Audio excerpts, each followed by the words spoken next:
Start with you this morning. Just going by what Japhet Koome has said, he has put out some action points that he says the police will take and ensure that this swearing-in ceremony does not happen. First of all, are we expecting any surprises as to a change of location going by what has been said by the police about Uhuru Park? Thank you, Betty. First of all, I want to clarify a few things. Number one, is that we are swearing in the Right Honorable Raila Odinga and Stephen Kalonzo Musyoka as the President of the Republic of Kenya and not as people's president. So that needs to be made clear. Two, is that if in this country we ever relied on the benevolence of the police, we will not have achieved anything democratically. We will not even be having the new constitution that we cherish today. We achieved everything we've achieved through defiance, through resistance, and through sustenance of a struggle to ensure that we liberate ourselves from the yoke of the police state and the dictatorship. This has not stopped. It is a fight we are willing to take as far as it can go to ensure that our land is truly democratic. Three is that we have no intention whatsoever to change the venue for this ceremony. As I've stated before, option 1 is Uhuru Park, option 2 is Uhuru Park, option 3 is Uhuru Park, and if option 3 is not possible, the only option is Uhuru Park. So we have no intention to change the venue whatsoever. We've clearly stated, and you saw the Right Honorable Raila Odinga making that call on Saturday, that the event has to be largely peaceful. He asked our supporters to come with white handkerchiefs as a sign of peace. So let the police not provoke citizens who are assembling and enjoying constitutional guaranteed rights and cause violence. In the past, all these events have been largely peaceful until the police intervened. And you can hear how the Nairobi County Commander, Mr. Koome, is laboring, is literally struggling to justify why he should not allow these events to go on. In 2016, we had a similar incident at Uhuru Park. We had applied to use Uhuru Park on Madaraka Day. They sponsored another church organization to come on board and claim Uhuru Park. This matter went before court, and court was very emphatic in its decision that even an event where a venue is contested between two parties, that the police must take the lesser evil, and the lesser evil is to allow both events to proceed, even if the police are going to create a buffer zone between the two events. And what we know is that there is no intention by any group, whether by Nairobi Business Community or Moses Kuria and his ilk, to use Uhuru Park. All those are state functionaries manufactured for purposes of creating despondency, for purposes of creating tension, and give police justification to say they will not allow the rally to proceed. So our position is that we are the only ones who have legitimately made application for this venue. It's a public park. At any time, we have not seen any notice to tender for those renovations. It was an afterthought that was made after we had made our application. Uhuru Park is not being closed. I can assure you that after tomorrow, you will not see any renovations at Uhuru Park. So people are engaging in a lot of dishonesty.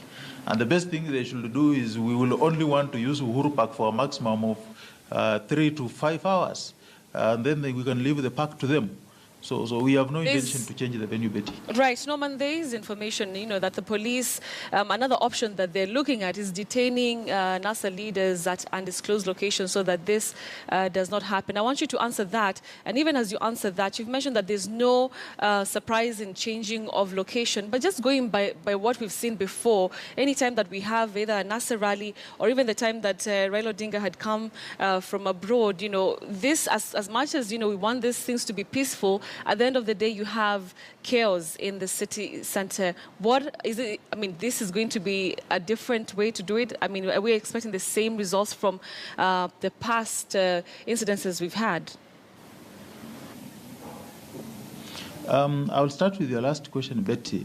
This is an extraordinary event.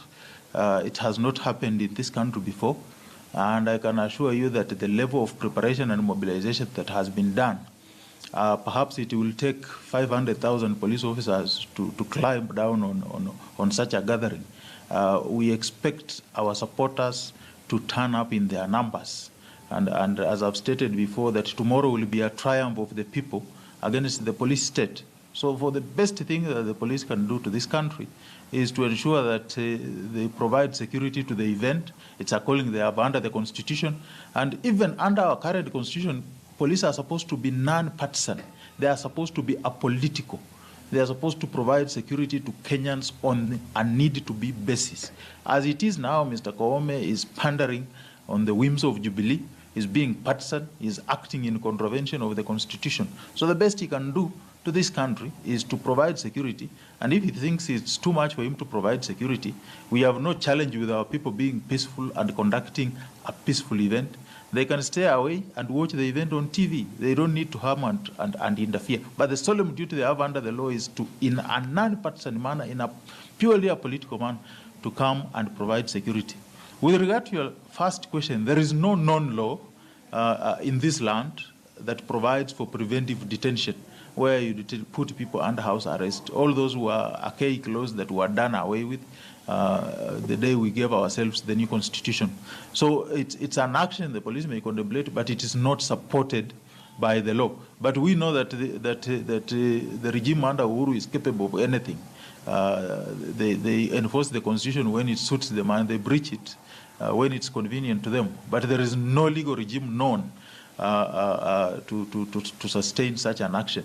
And if such an action were to be undertaken, I can tell you the consequences will be too dire to imagine. So nobody should even think about it. Right, now let's talk about the process of this swearing in. There's a way that it's done, within the law. So how is it going to happen for Raila Odinga and Kalonzo Musyoka? We are doing everything exactly as set out under the Constitution. The oath of office for the president is set out under the Constitution. We are doing an extract of exactly what is set out in the Constitution because, as I said, we are swearing in a president of the Republic of Kenya. So everything is going to be done in accordance with the Assumption of Office of the President Act, as well as the oath set out under the Constitution. And as stated before, we have a qualified judge who will undertake this process. We expect it to run smoothly. And what I can guarantee and assure the country is that forget the sideshows, forget the shenanigans going on. This oath-taking ceremony tomorrow is beyond repair now. It has to happen. It will happen. And by close of business tomorrow, the Right Honorable Raila Odinga and His Excellency Stephen Kalonzo Musyoka will have taken oath of office. There is absolutely nothing to stop it at this juncture. All right. There's also that question about the people who are coming. We understand that there are people who are coming from different counties around the country, and apparently this is going to be a 1 million people march. How will you ensure that these numbers actually get into Uhuru Park, and how will this happen? The first batch of supporters who are traveling from across the country have arrived in the city this morning. Others will continue to arrive during the day. We have our conduct persons who are charged with coordinating these persons who are handling the logistics for the event. They will be able to guide each group accordingly. Most of them are coming in a coordinated way with the team leaders. So we will have no challenge when it comes to directing them on how to approach the day. We've said that everyone must be seated by 8:30. It is our intention that this ceremony must conclude by between 12:30 and 1 p.m.